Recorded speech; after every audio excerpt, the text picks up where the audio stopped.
Dan sesudah mereka menghela perahu-perahunya ke darat, mereka pun meninggalkan segala sesuatu lalu mengikut Yesus. Saudara, kalau kita mau dipakai Tuhan, jangan menutup diri dari perubahan. Ya, jadi Petrus itu diubah identitasnya sama Tuhan. Kamu sekarang menjadi penjala manusia, bukan lagi penjala ikan. Nah, kalau kita mau dipakai Tuhan, kita harus bisa membuka hati, membuka diri untuk sebuah perubahan.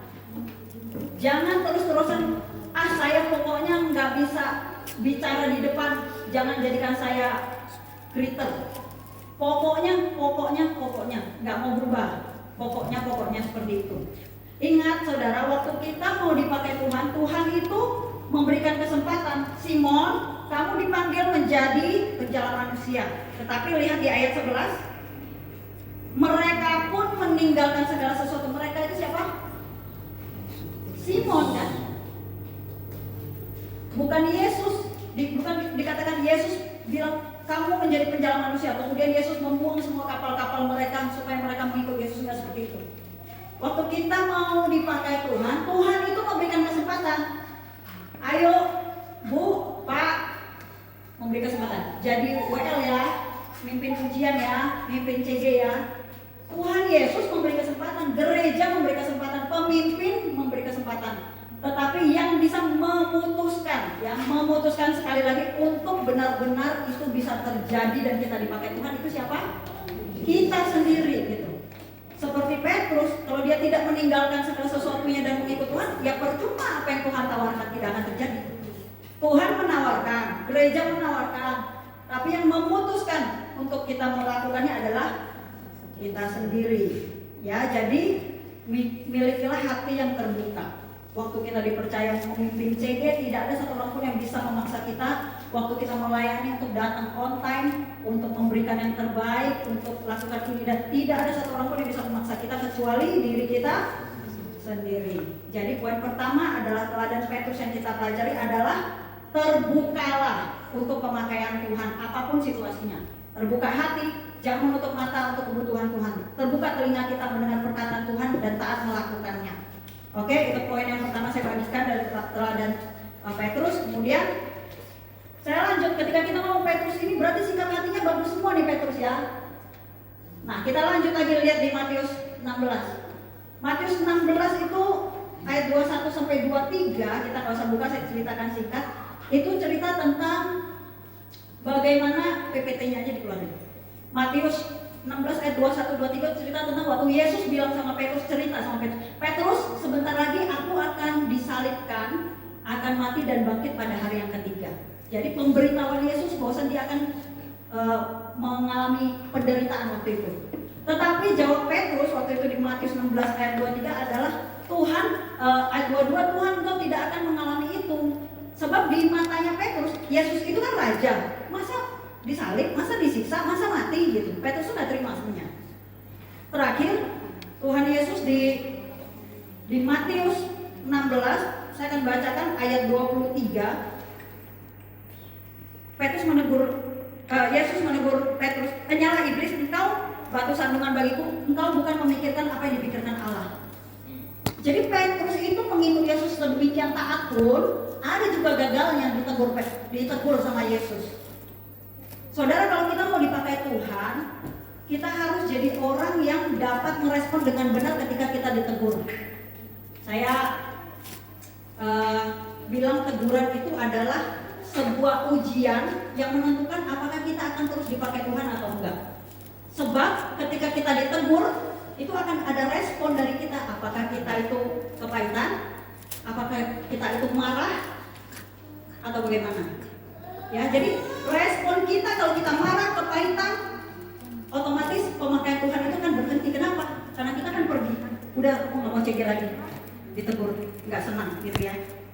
Tetapi sebenarnya kita itu harus bersyukur kalau kita ditegur. Kenapa? Kenapa teguran itu penting? Saudara, saya berdiri begini ya.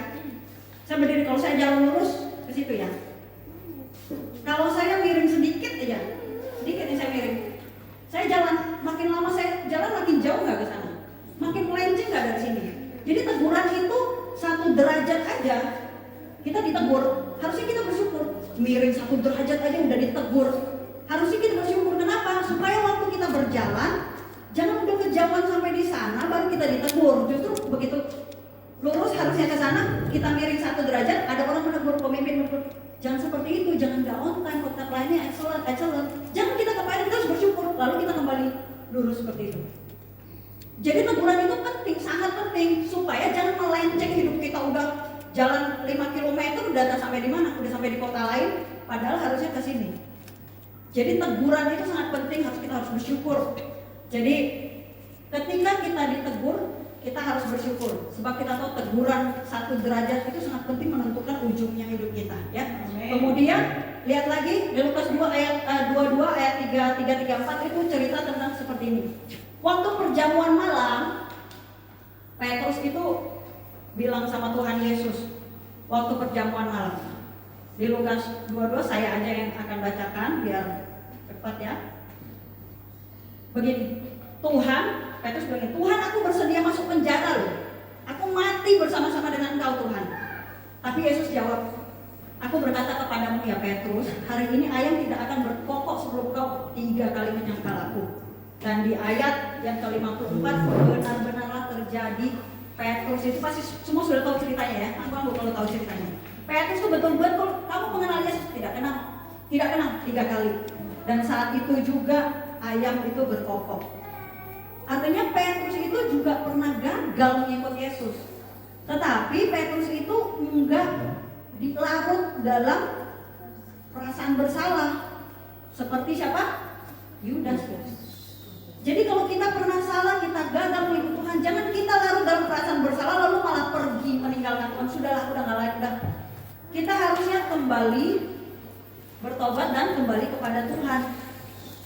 Nah, maksudnya begini, yang harus kita, kalau kita mau jadi orang yang dipakai Tuhan, apalagi sampai ke bangsa-bangsa, kita harus jadi orang yang selalu memiliki respon hati yang benar dalam setiap situasi, baik sedang kita gagal atau baik kita sedang ditegur. Ilustrasi teguran tadi ya, kita ingat kenapa kita harus bersyukur. Jadi kita harus pahami kenapa kita ditegur, supaya kita tuh punya respon hati yang benar, bukan meninggalkan Tuhan, bukan meninggalkan gereja, tetapi bertobat dan kembali kepada Tuhan. Jadi poin pertama tadi kita harus terbuka, poin kedua kita harus memiliki respon hati yang benar dalam setiap situasi. Kenapa? Lanjutannya itu di bawah. Di Yohanes 21 ketika Petrus sudah mengalami demikian, Yesus mati, bangkit. Ketika Yesus bangkit, Yesus ketemu dengan murid-muridnya, adalah cerita tentang Yesus bertanya kepada Petrus, apakah engkau mengasihiku? Ada yang tahu ceritanya? 3 kali Yesus menanyakan, apakah engkau mengasihiku? Ya Tuhan. Lalu Tuhan jawab, gembalakanlah domba-dombaku. Petrus yang udah pernah ditegur, pernah salah, tapi kenapa Tuhan malahan memilih Petrus lagi untuk menggembalakan domba-dombanya, gitu ya?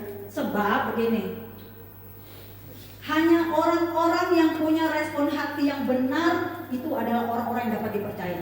Jadi ketika bukan hanya dalam pelayanan, dalam pekerjaan, kalau kita menegur bawahan kita, kalau dia punya respon hati yang benar, baik Bu, akan saya perbaiki. Kita tahu bahwa orang ini dapat dipercaya. Kita berani mempercayakan hal lain lagi sama dia. Tapi kalau orang yang udah responnya salah, apakah kita akan percayakan lagi? Kita pun takut nanti percayakan lagi tadi buat apa? Karena orangnya pemarah, kepahitan, dendam. Wah, siapa yang berani mempercayakan? Hari ini Yesus mempercayakan Petrus gembalakan domba-dombanya. Karena Yesus tahu Petrus itu merespon dengan benar. Sehingga Yesus itu dengan hati yang lega, ayo Petrus gembalakan lagi domba-domba. Seperti itu ya. Nah, perjalanan Petrus menggembalakan domba-domba, itulah awal titik mulanya Petrus itu dipakai Tuhan dari Yerusalem sampai ke ujung bumi. Jadi waktu itu Yesus mau naik ke surga. Jadi pas Yesus bangkit, Yesus bilang gembalakan domba. Kemudian Yesus kan mau naik ke surga. Di Kisah Para Rasul 1, lanjut slide berikutnya, Kisah Para Rasul 1 ayat 4. Saya akan lebih cepat. Oke. Suatu hari ketika ia makan bersama Yesus, makan bersama-sama banyak, Yesus melarang murid-muridnya meninggalkan Yerusalem dan menyuruh mereka tinggal di situ menantikan apa? Janji Bapa. Demikian katanya, telah kamu dengar daripada Yesus, sebab Yohanes membaptis dengan air, tetapi tidak lama lagi kamu akan dibaptis dengan Roh Kudus. Siapa yang mengatakan ini? Yesus ya. Tetapi kamu akan menerima kuasa kalau Roh Kudus turun ke atas kamu, dan kamu akan menjadi saksiku di Yerusalem, Yudea, Samaria sampai ke ujung bumi. Sesudah ia mengatakan demikian, terangkatlah ia disaksikan mereka, murid-muridnya, dan awan menutupnya dari pandangan mereka. Oke, saudara, berarti pelayanannya Petrus setelah Yesus naik ke surga itu mulai dari sini. Sebelum Yesus naik ke surga, Yesus bilang sama murid-muridnya, sekali lagi saya baca ya. Yesus bilang, menyuruh mereka tinggal menantikan apa? Janji Bapa. Demikian katanya, telah kamu dengar daripadaku, sebab Yohanes membaptis dengan air, tetapi tidak lama lagi kamu akan dibaptis dengan Roh Kudus. Saudara, baptisan Roh Kudus itu adalah awal mula Petrus itu dipakai Tuhan. Diawali dengan Pentakosta, diawali dengan dipenuhi Roh Kudus, yaitu baptisan Roh Kudus. Baptisan Roh Kudus ya. Jadi setelah Yesus bangkit, setelah Yesus naik ke surga, 10 hari kemudian persis terjadi Roh Kudus turun, lidah-lidah api. Kita juga tahu ceritanya ya. Dan saya mau ceritakan slide berikutnya, apa yang terjadi setelah baptisan Roh Kudus itu terjadi. Apa yang terjadi dalam pelayanan Petrus? Saya bacakan aja karena banyak. Siapa yang pernah dengar cerita Petrus sekali berkhotbah 3.000 jiwa yang bertobat? Pernah dengar ceritanya? Kemudian siapa yang pernah dengar cerita kalimat ini? Emas dan perak tidak ada padaku, tetapi yang kupunyai kuberikan kepadamu, demi nama Yesus Kristus berjalanlah. Orang yang lumpuh berjalan. Siapa yang pernah dengar cerita waktu Ananias dan Safira itu meninggal persis di depan Petrus karena berbohong soal hasil jual tanah? Siapa yang pernah dengar cerita bayangan Petrus